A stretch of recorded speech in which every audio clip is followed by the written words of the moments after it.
Because when you're a man, you get through things. You goddamn. Drinking coffee of a certain speed, apparently, according to J. Gordon McInnes, makes you a man. Obviously. Okay. Oh, don't sit like that either. Apparently, that's how you get varicose veins. Says who? I'm up.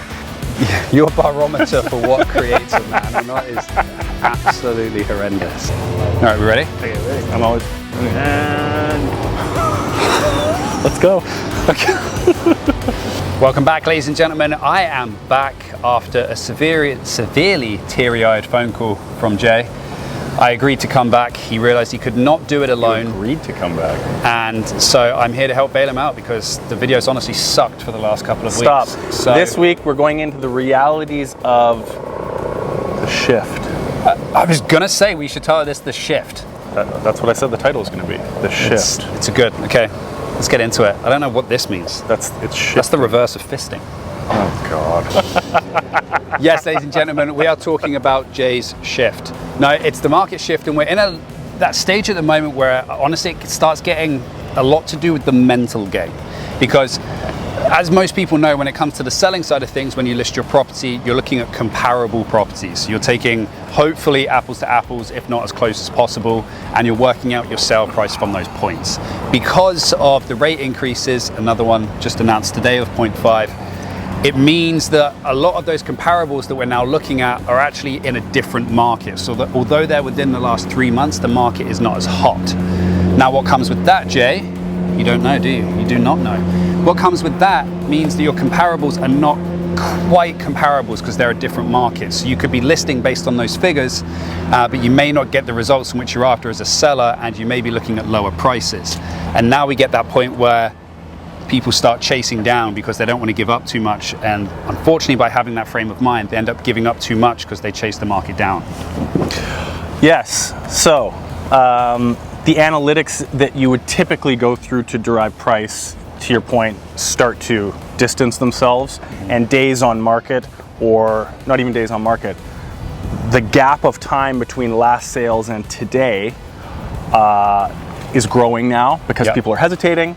And those, like days on market, do not help sellers. When there's no justification, buyers look at that obviously as, okay, the market's shifting, so we've got more leverage at our opinion of price, and sellers kind of lose leverage with those days because nothing's justified in the new changed environment. So it removes the analytical aspect of a market analysis for sellers, but you have to then layer in a bit more of a question mark of, well, how much has the market softened? Mm-hmm. If all the comparables were achieved in the last market in multiple offers, when the market's going this way, now that we're kind of slowly softening down, where do you pick those numbers? I wouldn't even say it's slowly softening down now. I think depends where you are. I think it's been quite a drastic change, yeah. It has, for sure. So depending where you are, it's a bit different. But I think the biggest thing now is, to your main point, which is not wanting to chase the market, I think we need to be very tight and conservative in listing prices right now, because if people think it's too close to the last market, or there's not enough variance from these comps that were 3 to 4 months ago to today, we're seeing the stuff in the news, my agent's telling me this, they're just going to pass you by.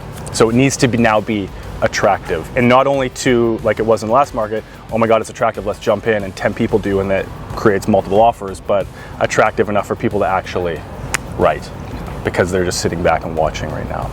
So yeah. And this is where we start moving into that mental game side of things, because you're going to be looking at these comparables and doing that analysis. However, you're not going to be most likely capturing those numbers. So now it becomes, okay, when we're going to list, we need to realize that maybe we're not going to be as attractive enough to appeal to the market, and that's okay because the market's changed, so we're going to have to reduce and try a lower number. It starts to get a lot more mental because I think, and we brought this up about probably 4 weeks ago now, everyone's so used to multiple offers, really short times on market, we're going to start seeing days on market increase. So as we start seeing days on market increase, it's going to become a lot more normal again to not sell within a week and in multiple offers. But caveat to that is you have to be much more nimble as a seller. I'm much more, I would say, 14 flexible. 14 days, 30 days, we need to adjust if we're not getting the activity we're needing to get offers on the table. Yeah, and a lot of And being open to sellers, that. unfortunately, they end up stepping on their own foot because the right buyer hasn't come around yet, or various other different excuses. Price per square foot doesn't mean anything, and then they stay on at that price. And while you're staying on at that price, unfortunately, the price is adjusting further away from where you're at, and you're just building days on market and becoming less and less appealing. Then on the other mental side of things, buyers are also very much so, I think now, in a frame of mind, the market's going to come down.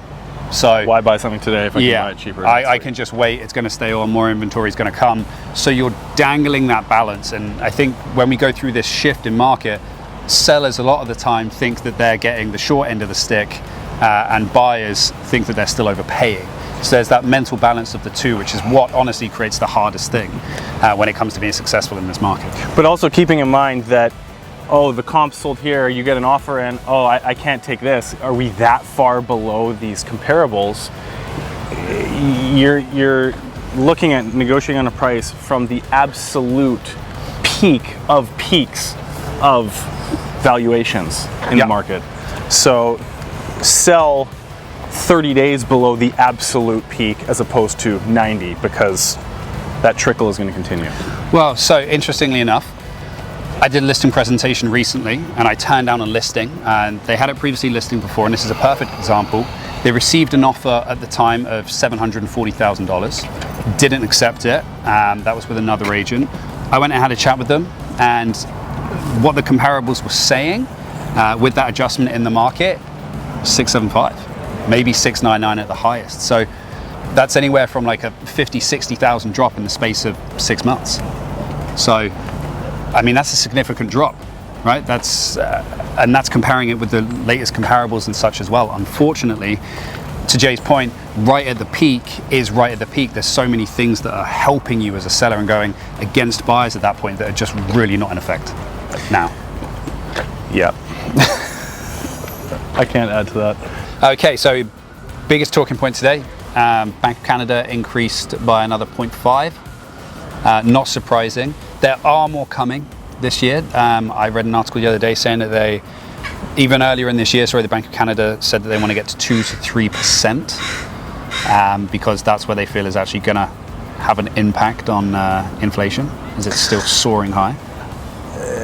Well, yeah, of course it is. But I was talking to a commercial agent yesterday, actually, and he was saying the impacts are already very real from that side, with all the inflated borrowing costs on top of still obviously record high pricing and all that sort of stuff. So he's saying already they're seeing, he mainly does land acquisition for developers, and he says the equations are getting very, very tight, and a lot of developers are just saying, I'm just going to wait for it. Because the first thing to go, obviously, is expected sale prices from these landowners, these parcel owners, and all that sort of stuff. So they're obviously a lot more flexible than the Bank of Canada, for example, waiting for them to bring it down, banks, construction loans, all that sort of stuff. So his foresight on this is that it's definitely already started, and it's already gotten things very tight, and a lot of developers are already very close, if not already at the point of, let's just wait and watch. Well, I think it's... Which again, government influenced hesitation with new inventory. How many times do we have to prove this? Anyway. Not a free market.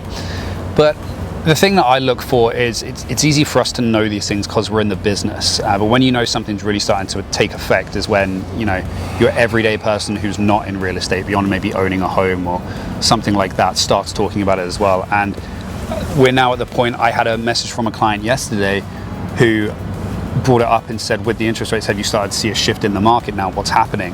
And these are people who are not involved in real estate beyond owning their own home, just everyday Joe Blows. It might be an English saying. I don't know if that's a Canadian saying. It's rude. And on top of that as well, I had somebody call me the other day because they heard from their IT guy at work that everything's going to collapse. And of course, they always go worst case scenario. But you're starting to see this actually take effect in the general public knowledge now. And anyone who's in the market now knows that the changes have made an effect. They will see it, whether you're a buyer or a seller. It's impossible to see. So if they're at 1.5 right now and they're wanting to go to 2 to 3, that means more rate hikes are coming. And it's only going to get worse, if you will. But I think the interesting thing is, I don't think anyone expects, and the Bank of Canada can't predict inflation perfectly or the economy perfectly. So it's going to be a little bit of a like up and down yo-yo type thing. So I think as things start going up, it's going to slow things too much, and then they're going to start seeing like a decrease, and it's going to kind of have that up and down motion until they're trying to get it right. And so people are going to wait for that down motion, especially if you're a seller or a developer that you're talking about. As a buyer, of course, you just want it to slow down massively. But then again, most buyers have a place to sell as well. So if the market's riding high, you're going to probably sell high, but you're going to buy high. If it's riding low, you're going to sell low, but buy low. If you're buying and selling in the same market, the numbers, the purchase and the sale price are irrelevant. It's the same thing. But obviously the outside factors like the rates and all that sort of stuff are different. And assumably if someone's selling now, they've got cheaper, well, maybe not necessarily, but they could very well possibly have cheaper rates than we're going to experience in the next few handfuls of months. But I think we're going to see it slow down even more now, because we're getting to that point where all of those people who had those pre-approvals on the lower rates, we're coming to the end of that now. So we're a couple months out, but it's coming for sure. So, because I mean, well, most pre-approvals like 3 months. When was the first rate hikes that they were pushing? March, April, I think. Yeah. Yeah, March, February, March. I mean, we're in June now. So those pre-approvals are coming to an end of 3 months. So, but actually, as well, just to interrupt you one more time, like I love doing, is I'll be interested to see the stats. But apparently, Fraser Valley is down year over year in sales of about 50% from year over year. Yes, I saw that as well. May to May, and I think Greater Vancouver is something like 30 or 40% still. Pretty significant.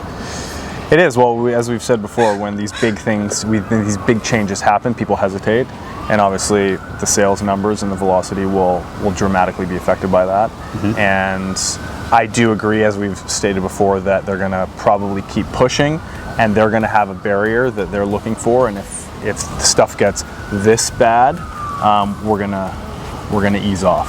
Yeah. So what that barrier is, if anyone has any connections at the Bank of Canada, and you want to let us spread some inside info, we will pay for that information.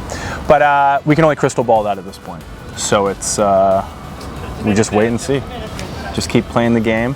Be realistic, I think, is the phrase for 2022. Yeah, I think as a seller, you need to be much more flexible now. It's not a case of, I'm just going to put it on the market, whatever price I want, and in a couple of weeks it's going to go probably in multiples over ask. That time is unfortunately come and gone. It's changed, and in order to be successful, you need to be flexible to the market around you, as always. Even more so now. I think that sums us up. We're good to go. Thanks, guys. We'll see you next week. Dope.